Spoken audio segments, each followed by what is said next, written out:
Je salue la congrégation tout entière. Et aussi, j'ai une pensée de reconnaissance pour votre foi, qui est indéfectible. Je voudrais lire un passage qui se trouve dans le livre des Actes des Apôtres.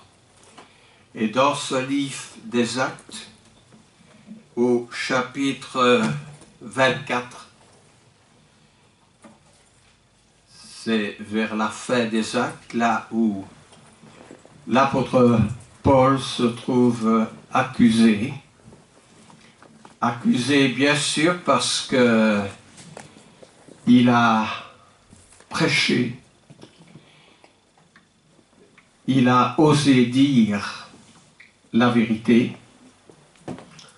il a prêché sur le jugement à venir, il a prêché sur la tempérance, il a prêché sur la résurrection des morts, et ces sujets étaient peut-être trop spirituels pour ses auditeurs.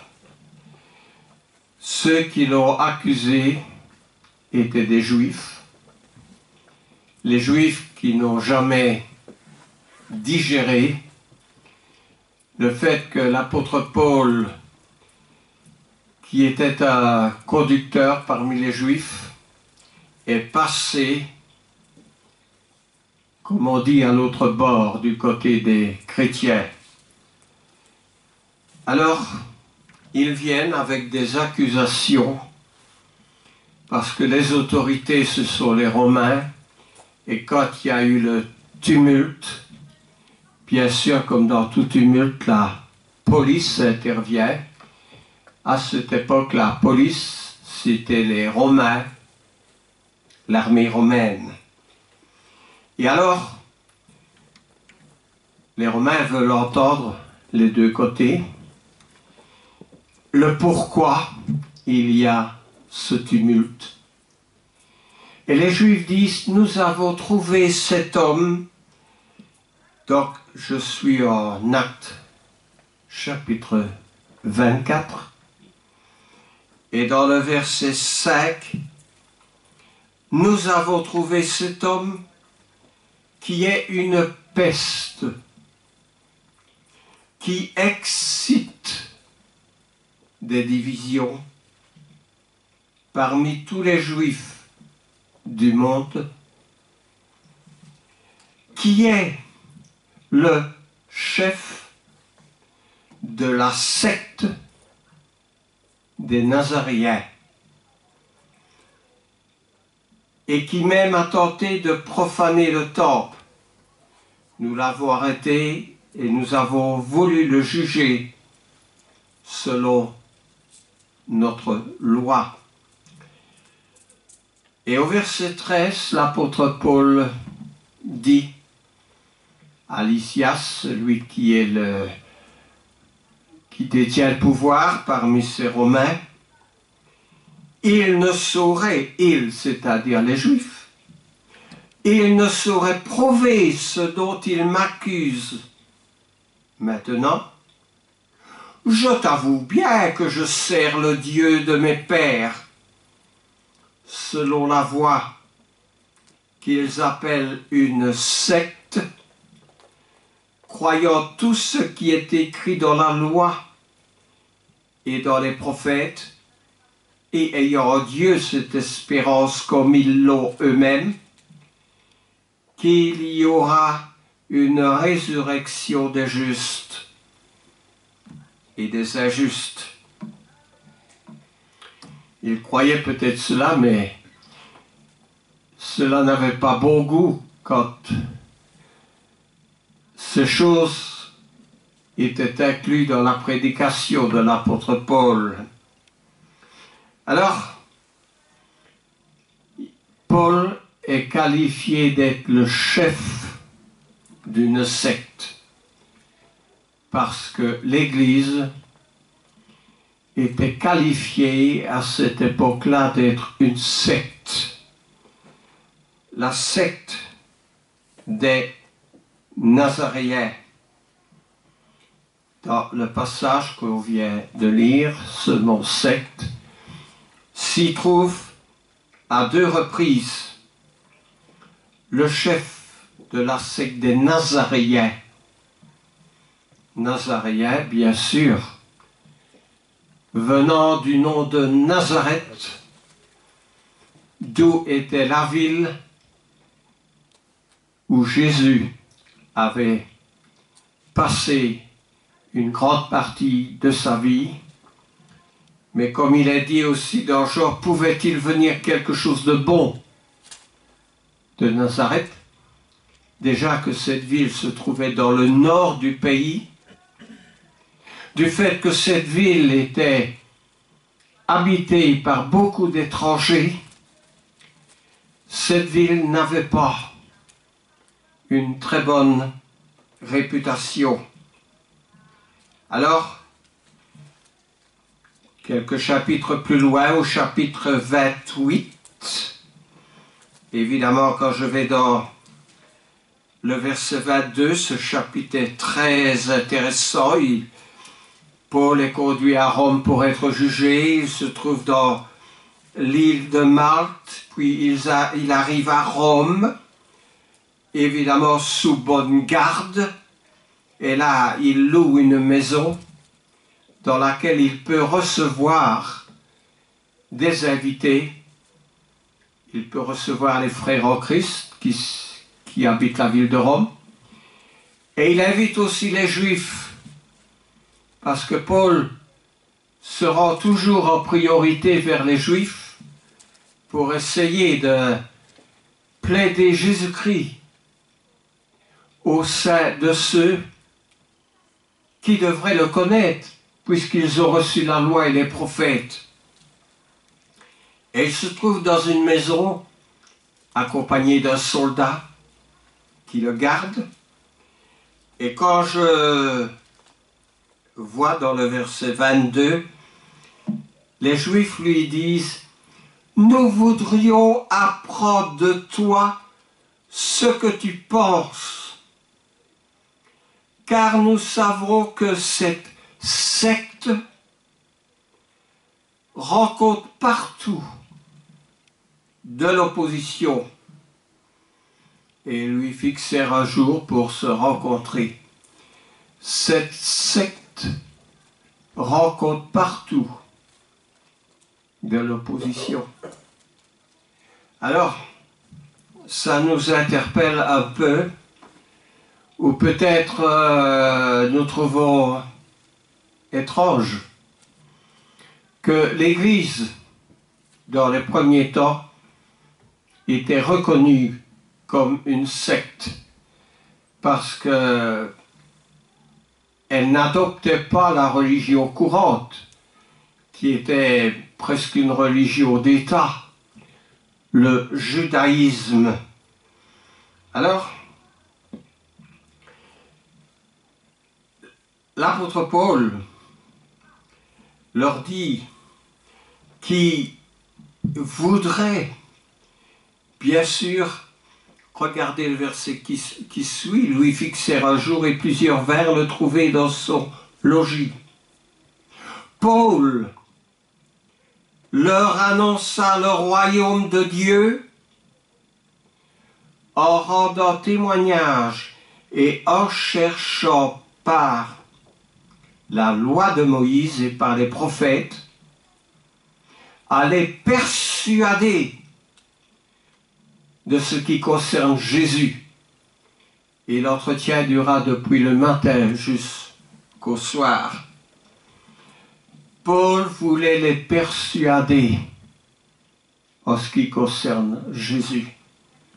Parce que les Juifs, évidemment, par l'Ancien Testament, avaient la loi et les prophètes, qui étaient la base même du plan de la rédemption.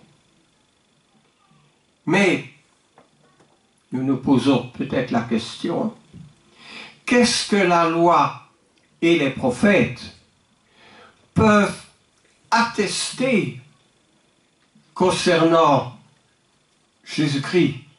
Car nous avons tous lu l'Ancien Testament. Est-ce assez compréhensible?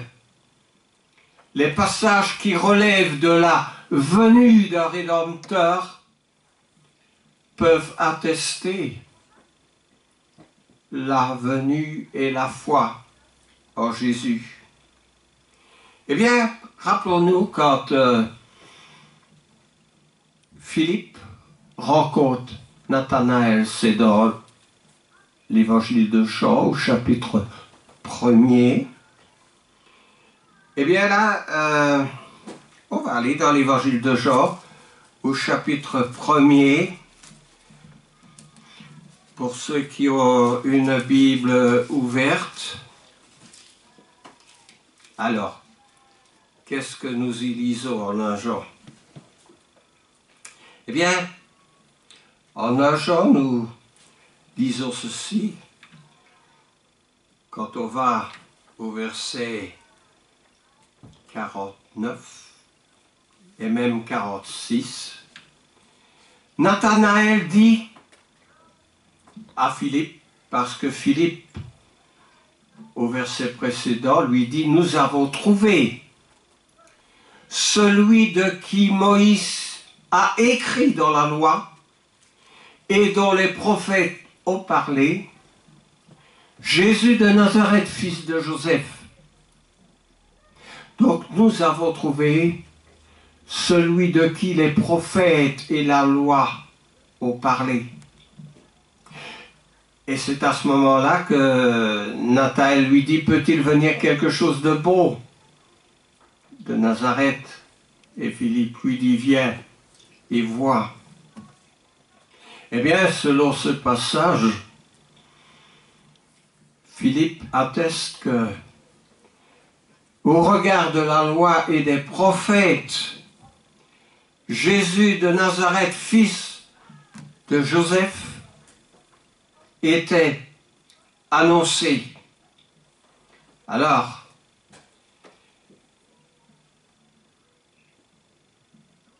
qu'est-ce qui en découle comme élément principal de cette rencontre?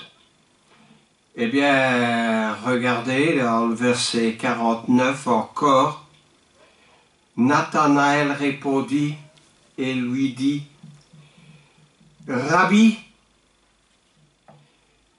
en voyant Jésus, il lui dit, tu es le Fils de Dieu, le roi d'Israël.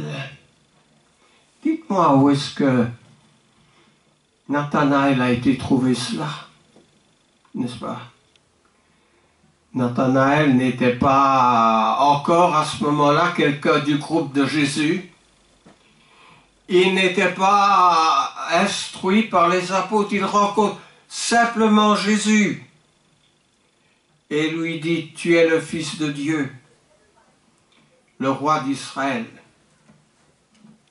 De toute évidence, c'est par la connaissance de l'Ancien Testament, de la loi et des prophètes, qu'il apporte cette confession en voyant Jésus.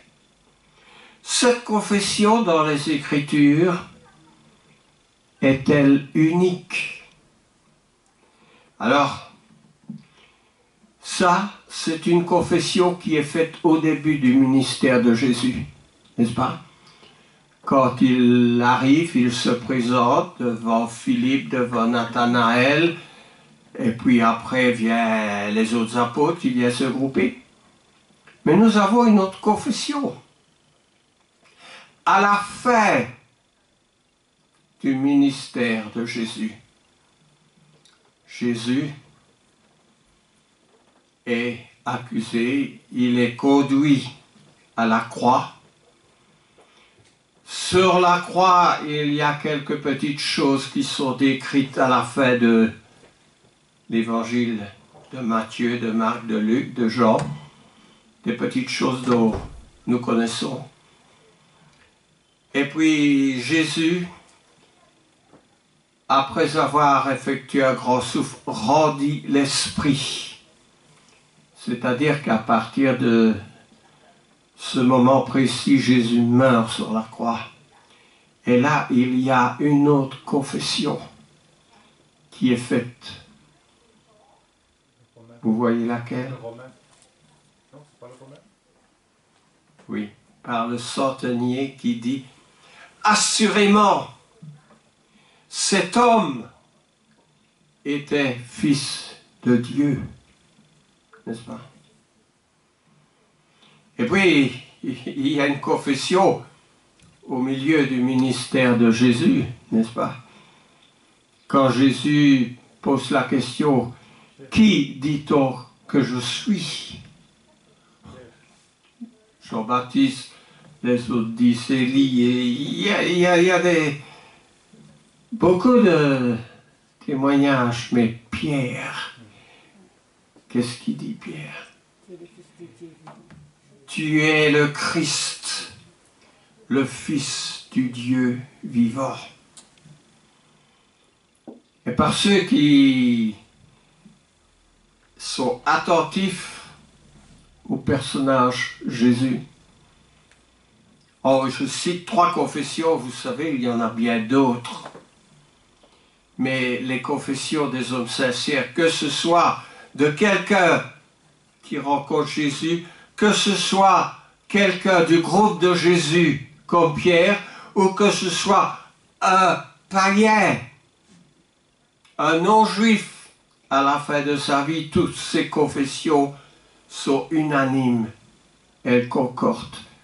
Tu es le Christ, le Fils du Dieu vivant. Alors, qu'est-ce qu'il y a de si particulier concernant le personnage de Jésus? Il y a d'abord et surtout le fait quand Jésus parle de lui-même. Parce que Jésus dit, en Jean chapitre 8, les versets 42-58, il dit « C'est de Dieu que je suis sorti. » Et il dit aussi « Avant qu'Abraham fût, je suis. » Et il donne ce témoignage qui, sans contestation, montre qu'il est divin, qu'il est le Fils de Dieu. N'est-ce pas? Avant qu'Abraham fût, je suis. C'est cette même manière de s'exprimer. Lorsque Moïse voit le buisson qui est en feu et qui l'interpelle et Dieu lui répond « Je suis celui qui suis ». C'est un mode divin de s'exprimer. Alors Jésus atteste à plusieurs reprises sa divinité. Il dépeint sa filialité divine, qu'il est le Fils du Père, et il affirme clairement qu'il est le Fils de Dieu, n'est-ce pas? Clairement qu'il est le Fils de Dieu. En Matthieu au chapitre 26, en Matthieu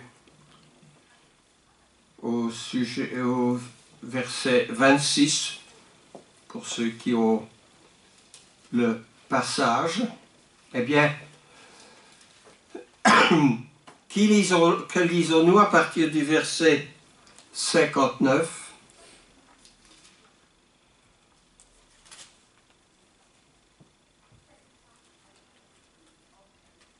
Les Juifs viennent le saisir. Et Jésus leur dit, « J'étais tous les jours assis parmi vous enseignant dans le temple, et vous ne m'avez pas saisis. Mais tout cela est arrivé afin que les écrits des prophètes, je dis bien les écrits des prophètes, fussent accomplis. Alors tous les disciples abandonnèrent et prirent la fuite. Et puis, plus loin, il se trouve devant le souverain sacrificateur. Et le souverain sacrificateur lui dit, ne réponds-tu rien? Qu'est-ce que les hommes déposent contre toi? Au verset 63, Jésus garda le silence. Et le souverain sacrificateur, prenant la parole, lui dit, je t'adjure par le Dieu vivant de nous dire si tu es le Christ, le Fils de Dieu. Et par une seule parole, Jésus lui répondit, tu l'as dit. Il a dit quoi? Il a dit que Jésus est le Fils de Dieu. Jésus ne se renie pas dans ce passage. L'apôtre Pierre dit qu'il a reçu de Dieu le Père l'honneur, la gloire, lorsque sur la sainte montagne du ciel une voix se fit entendre. Rappelez-vous, à un moment donné, Jésus est sur la montagne avec 3 de ses disciples et une voix se fait entendre. Et qu'est-ce que cette voix déclare? Cette voix dit, celui-ci est mon Fils bien-aimé, objet de mon affection. Eh bien là, qui rend ce témoignage? Dieu lui-même, n'est-ce pas? Celui-ci est mon Fils, en qui j'ai mis toute mon affection. En 2 Pierre, au chapitre 1, au verset 18 à 23, Pierre dit aussi, nous avons entendu cette voix venant du ciel lorsque nous étions avec lui sur la sainte montagne, et nous tenons pour d'autant plus certaine la parole prophétique à laquelle vous faites bien de prêter attention, comme à une lampe qui brille dans un lieu obscur, jusqu'à ce que le jour vienne apparaître et que l'étoile du matin se lève dans vos cœurs.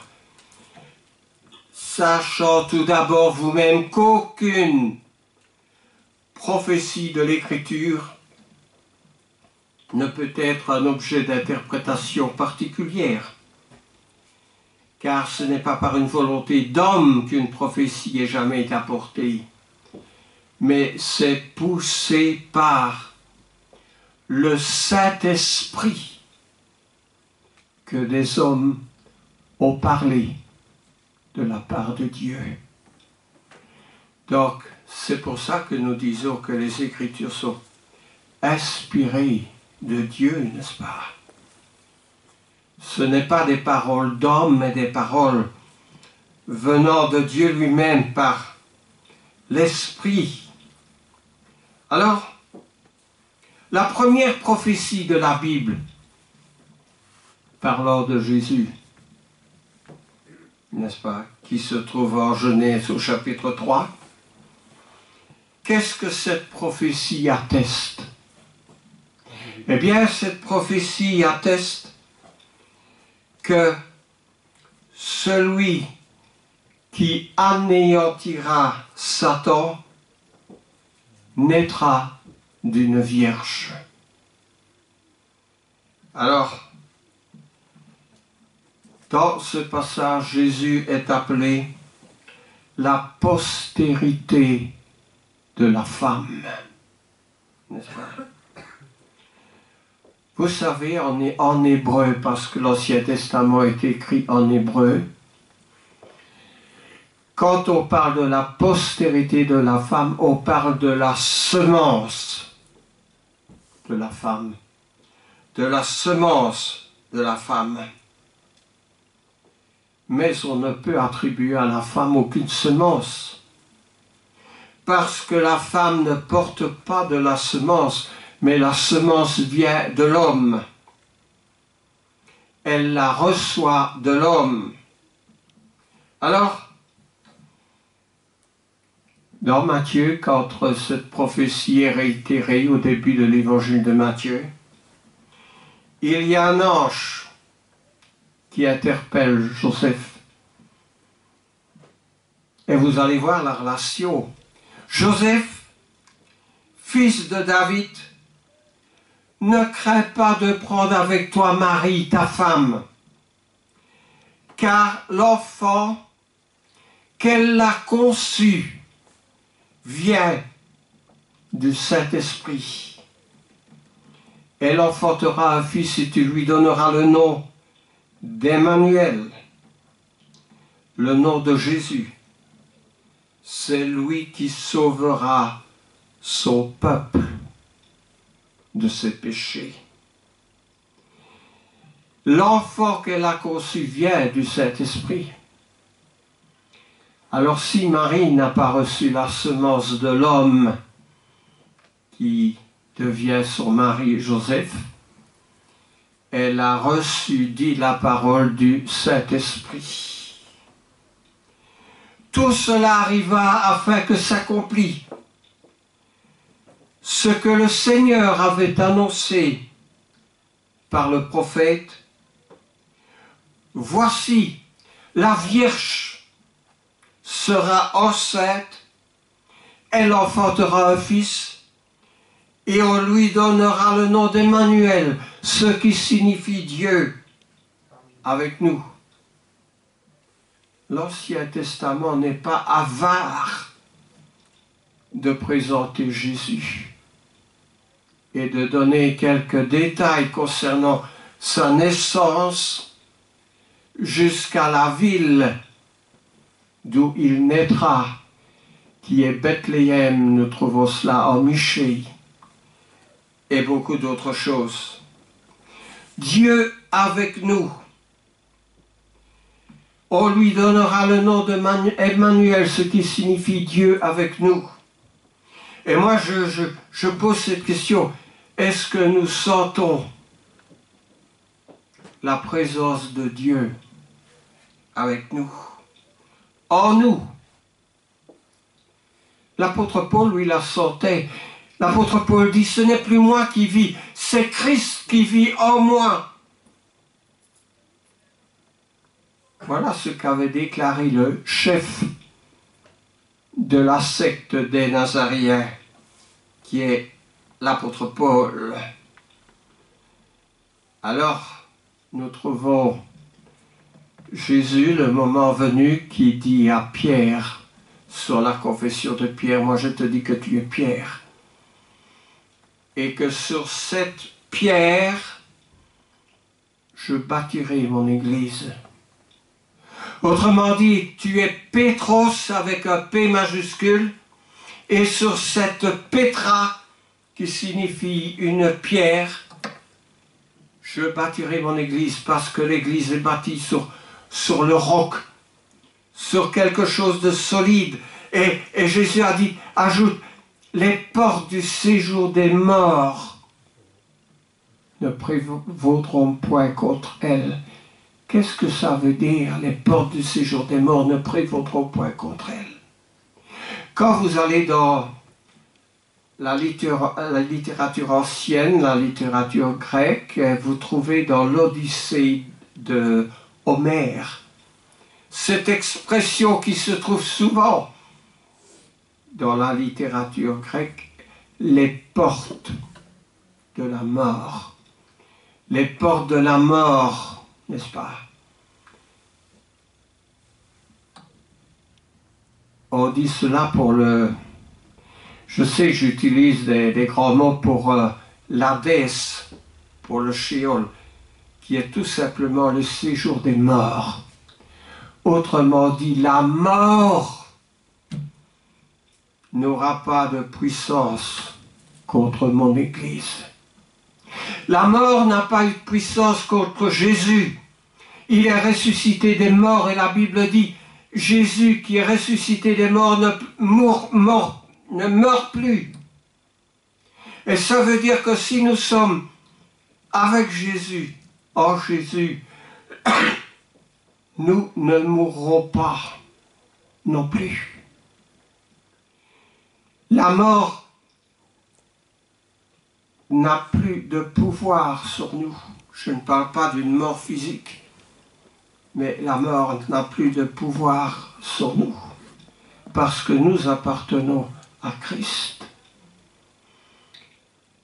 Nous savons que la Bible dit, il n'y a pas point de juste, pas même un seul. Nous sommes tous pécheurs. Mais tout le groupe de Jésus est appelé à, chaque premier jour de la semaine, à participer au corps et au sang de Jésus, qui a été donné en rançon pour plusieurs. La venue de Jésus sur la terre est une réponse à la corruption, à l'injustice et à la violence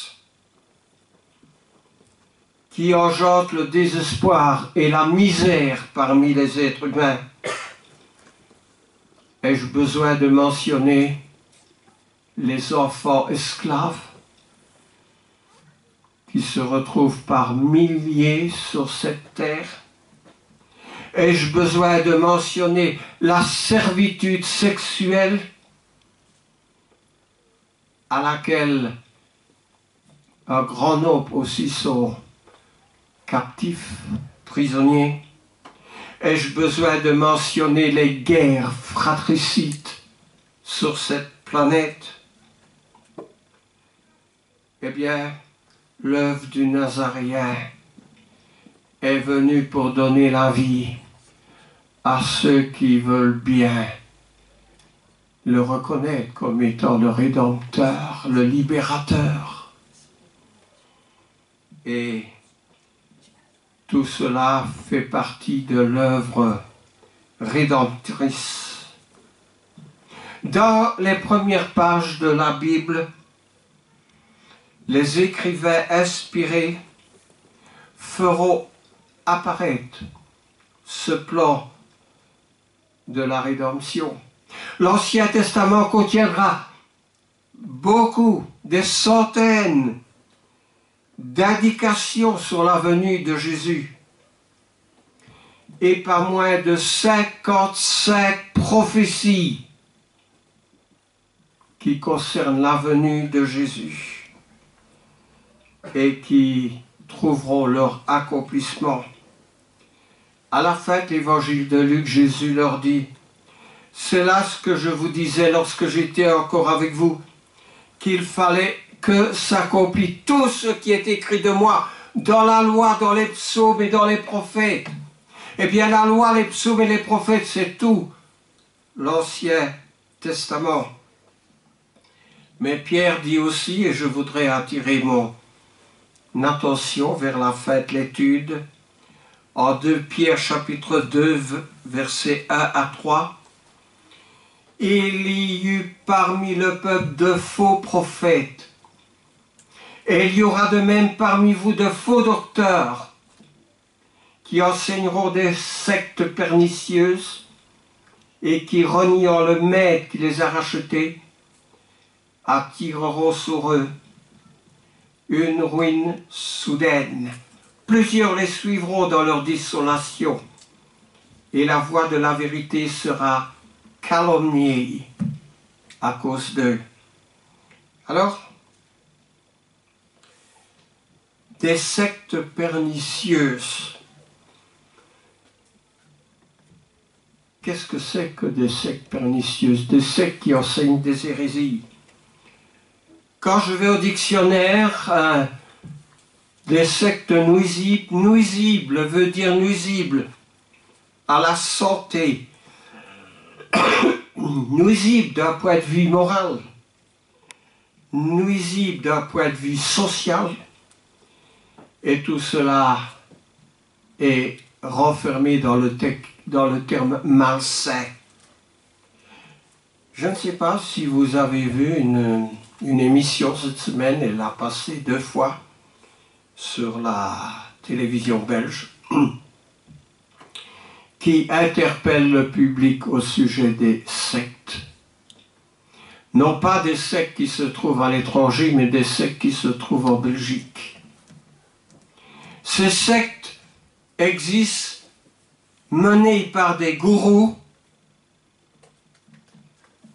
avec de l'esclavage sexuel, avec le soutirement de l'argent.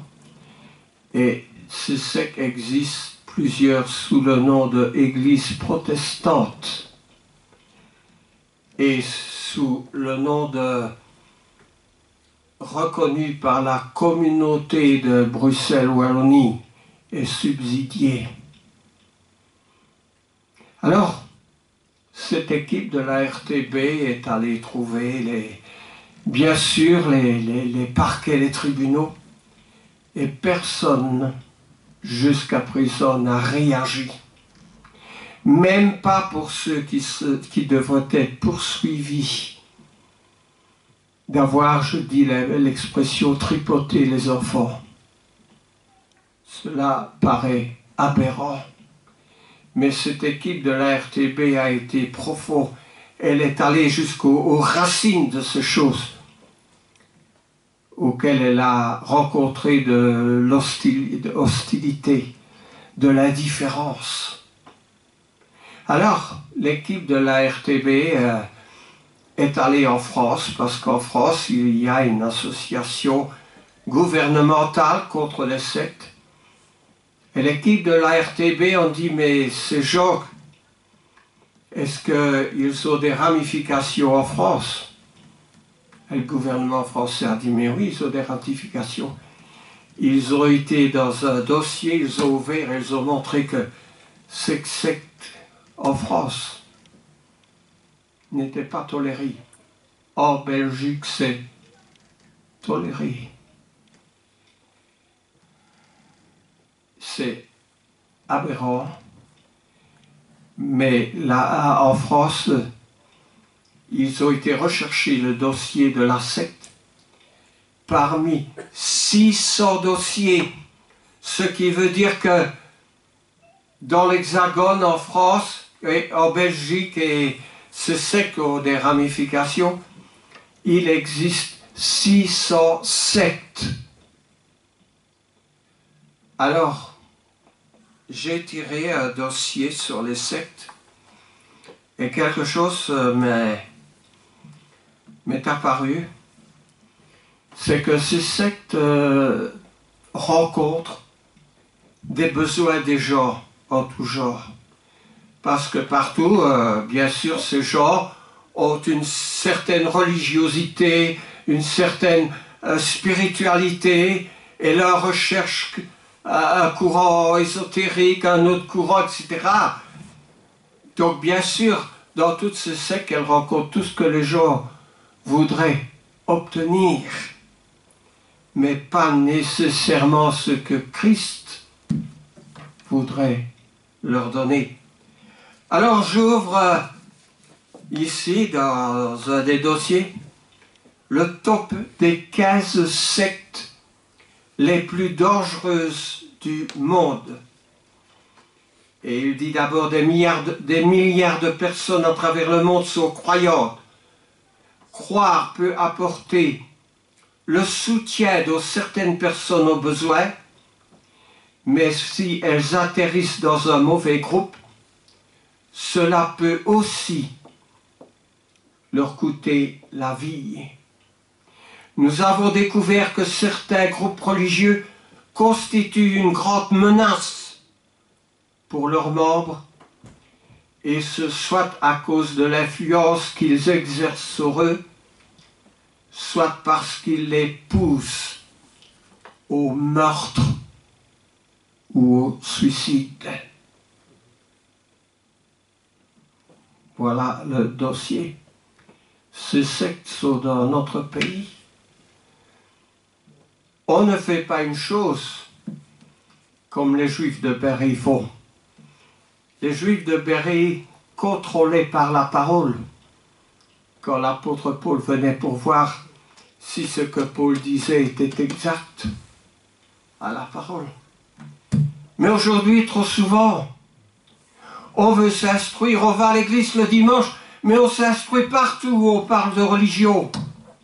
Ah oui, je suis religieux, je prie tous les jours, j'écoute toutes les émissions à la TV, à la radio, sans savoir derrière quel visage se cache.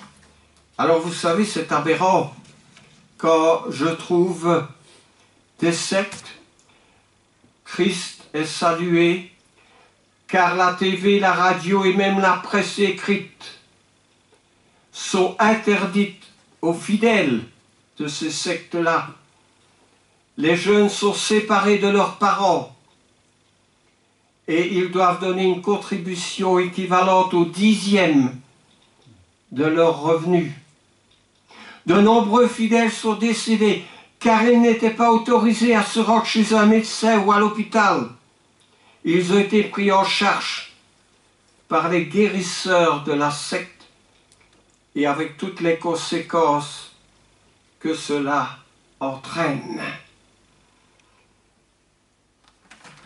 Vous lisez tout cela et ce sont des choses incroyables, mais qui sont vraies. Il y a des gens qui sont sortis de ces sectes, qui ont témoigné dans les émissions. Il y a des femmes qui ont témoigné qu'elles ont été soumises à des pratiques au sein de la secte.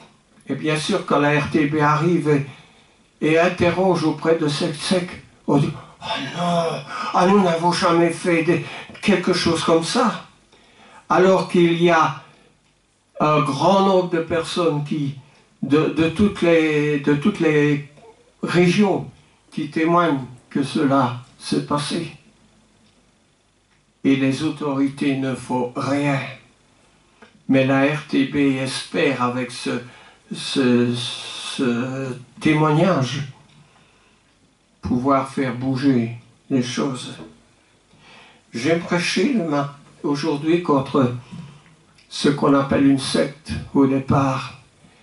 Mais cette secte, on lui a donné un nom. Et Jésus lui a donné le nom de Ecclésia. Vous savez ce que le mot Ecclésia en grec signifie? Il signifie assemblée. Et Jésus dit, je bâtirai mon assemblée. Ce n'est pas n'importe laquelle. Avons-nous la conviction de faire partie de l'assemblée de Jésus? Et il y a beaucoup d'assemblées dans le monde. Et il y a aussi plusieurs qui ne sont pas ici aujourd'hui parce qu'ils sont dans ces assemblées. Ils sont allés voir, ça leur paraissait plus commode de trouver réponse à leurs besoins. Mais vous savez, le modèle, comme pour l'Ancien Testament, pour le tabernacle, le modèle se trouve dans la parole. Et Dieu dit, aie soin de faire d'après le modèle qui t'a été donné. Nous suivons le modèle de Dieu, celui qui est dans les Écritures. Parce que l'Église qui correspond au modèle de Dieu, les portes du séjour des morts ne prévaudront point contre elle. Parce que cette Église de Jésus est bâtie sur le roc. Mais quand la pluie et la tempête viendra, beaucoup ne vont pas subsister. Alors, que le Seigneur soit avec nous.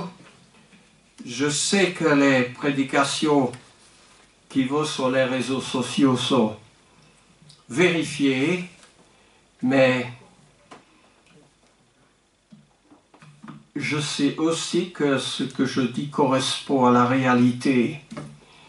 Et j'attire simplement notre attention d'être vigilant, de contrôler par les Écritures et aussi d'être plus assidu aux classes de l'Église.